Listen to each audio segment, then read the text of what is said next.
Bonjour, voici la capsule 2 de Artlantis Studio. Donc dans la capsule numéro 1, je vous ai montré comment importer un fichier SketchUp dans Artlantis et ensuite l'enregistrer en format Artlantis en .atl. Voilà, donc je vous ai aussi également un petit peu montré l'interface et puis ce qui était très important, donc c'était le menu des préférences et comment régler donc les préférences du logiciel. Donc ce qu'il faut savoir, c'est que ces préférences-là ne sont pas pour un projet, d'accord, mais vraiment pour le logiciel. Et donc à chaque fois que vous ouvrirez Artlantis, vous aurez ces préférences appliquées. De même pour la fenêtre de prévisualisation pour sa taille, hein, c'est propre au logiciel. Alors, donc, le menu des perspectives, qu'est-ce qu'il nous dit, hein? Il y a pas mal de petits réglages à faire et savoir qui fait quoi, hein, dans tous ces réglages. Donc, je vais vous expliquer ça dans cette capsule numéro 2. Alors, déjà, dans le menu perspective, vous avez, je vous disais ici à gauche, cette partie qui est la liste de toutes les scènes que vous créez. Vous pouvez vous créer autant de points de vue là que vous souhaitez en cliquant sur le petit plus et donc vous créez une nouvelle perspective, un nouveau point de vue. Donc voilà, vous pouvez avoir différents points de vue comme ceci. Et ce qu'il y a d'intéressant, c'est que lorsque vous cliquez ensuite sur une scène, voilà, vous passez de l'une à l'autre, le point de vue est enregistré. Ces scènes, il faut double-cliquer voilà, sur le nom et vous pouvez les renommer. Donc, ça peut être une vue extérieure face, rue. Voilà, côté rue, on va dire, pas face rue, mais côté rue. Voilà, et donc après, ça peut être une autre scène, par exemple à l'intérieur ou à l'arrière, côté jardin. Voilà. Donc, on travaille avec ceci. Ensuite, vous avez le petit moins pour en supprimer, bien sûr.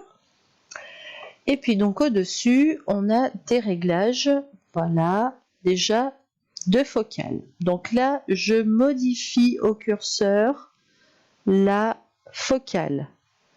Comme vous pouvez également la modifier ici dans une valeur. On rentre une valeur de focale. Ce qui permet de s'adapter par exemple à la focale d'un appareil photo. Cette focale, quand j'ouvre la fenêtre de la vue 2D, ce sont ici voilà, les deux côtés bleus. D'accord. Donc vous voyez là, hop, j'ouvre. Ben, j'ai ma focale ici qui change de valeur et également sur la petite réglette. D'accord. Donc, ce sont trois moyens de régler la focale. Ensuite, vous avez ce qu'on appelle donc le roulis. Alors, le roulis, ici, c'est pour incliner votre scène. Donc, normalement, il doit toujours être bien à 0, 0. Si vous inclinez votre scène, je ne sais pas moi, par exemple de 20 degrés, voyez, j'ai penché mon bâtiment de 20 degrés. Alors ça, c'est plus vraiment pour faire des scènes, par exemple, aériennes, comme si on était un peu en avion ou en drone, d'accord? Voilà. Donc, normalement, moi, je les mets toujours bien à 0, 0. Et je me positionne comme ça devant. Ensuite, donc, vous avez un soleil avec ici un menu déroulant. Donc là, je vois aucun SketchUp scène 1. Ah, ça veut dire quoi? Si je mets aucun, en fait, là, c'est le soleil. Ça veut dire que c'est l'héliodon. C'est ce qu'on va régler ensuite dans le menu héliodon. D'accord? Donc, ce soleil vous indique l'héliodon que vous posez à chaque scène. Et c'est l'intensité du soleil, c'est l'intensité de la lumière du ciel, de la couleur, c'est le fait d'avoir des nuages, pas des nuages, c'est avoir une météo par rapport à une ville, par rapport à un mois dans l'année, par rapport à un jour, à une heure, c'est par rapport à avoir un soleil par rapport à une position également, manuelle. C'est tout cet environnement-là, d'accord? Donc tout l'environnement météorologique, c'est le petit soleil. Et donc, dans ce menu déroulant, on peut choisir un héliodon que l'on a paramétré. Donc, chaque scène peut avoir un héliodon différent, si on le souhaite. Ça permet d'avoir des héliodons plutôt de matin, plutôt d'après-midi ou de soirée, ou même de nuit, d'accord. Ça permet, si je remets aucun, ça va être tout noir. Donc, ça permet également de faire des scènes avec des héliodons et de montrer ainsi la course du soleil sur un bâtiment ou l'entrée de la lumière dans des pièces à l'intérieur. Voilà. Ensuite, vous avez un autre menu déroulant juste en dessous. Ça, ce sont des groupes de lumière. Donc, ce sont des groupes de lumière pour l'intérieur. Voilà, donc soit aucun, soit je coche des groupes de lumière. Pareil, très intéressant à paramétrer pour chaque scène, hein, puisque même si je suis à l'extérieur et que mes groupes de lumière sont activés dans les pièces intérieures, lors du calcul de rendu, ces lumières-là vont être calculées, d'accord ? Donc, si je fais là un calcul de rendu de jour, ça ne sert strictement à rien d'avoir des lumières intérieures, d'accord, qui sont actives.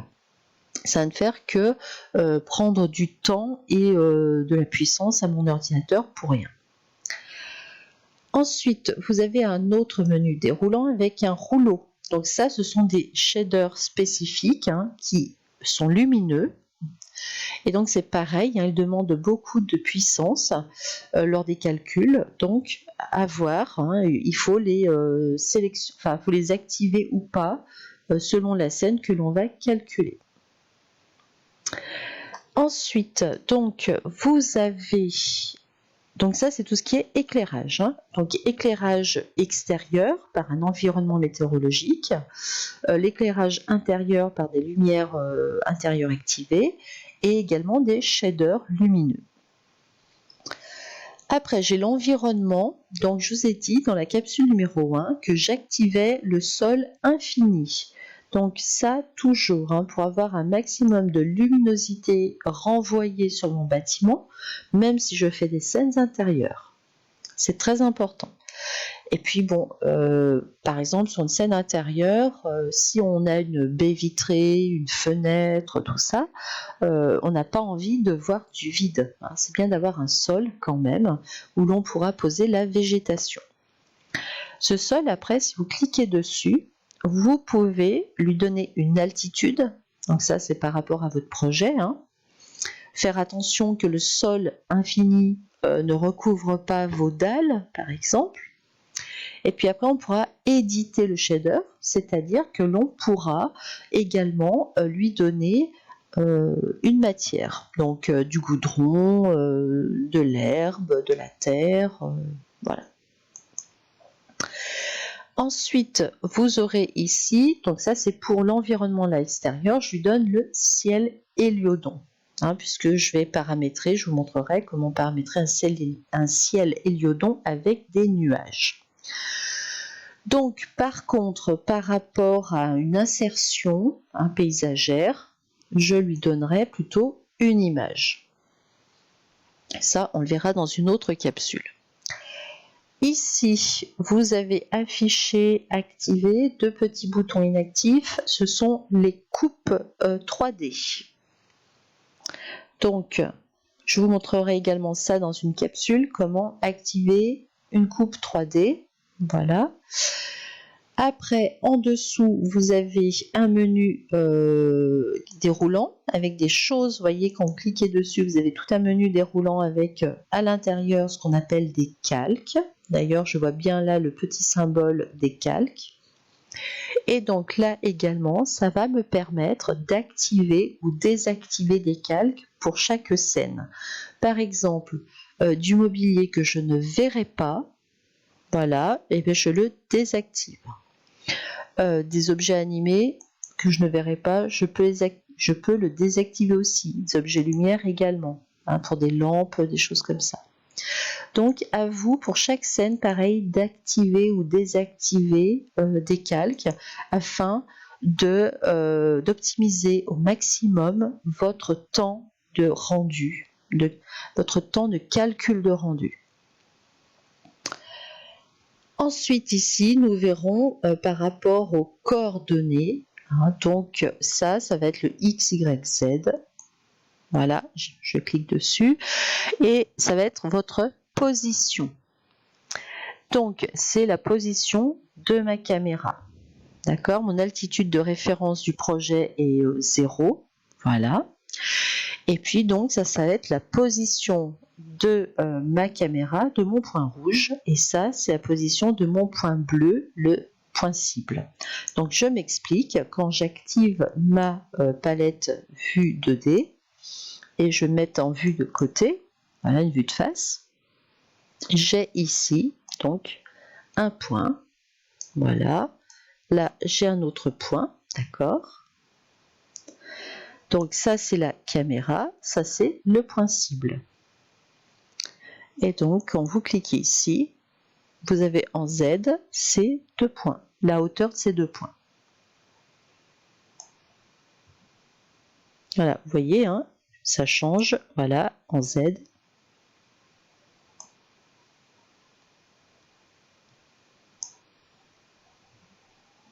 Voilà. Ensuite, donc, vous avez, voilà, ici un laser, donc qui va nous permettre de d'activer ou désactiver un laser pour l'ancrage. Voilà. Donc ça, pareil, on le verra en comment dire, dans une capsule en détail. Voilà. Donc on peut activer, sélectionner une surface de référence ou pas. Voilà. Et puis je peux rentrer une distance par rapport à la surface. Ensuite, vous aurez ici 3 petits symboles qui vont vous donner donc des paramètres par rapport au rendu, on va dire, final.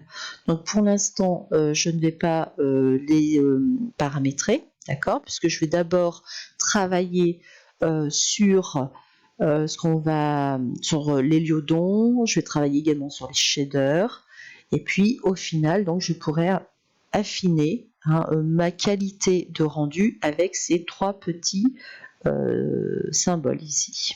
3 petits réglages.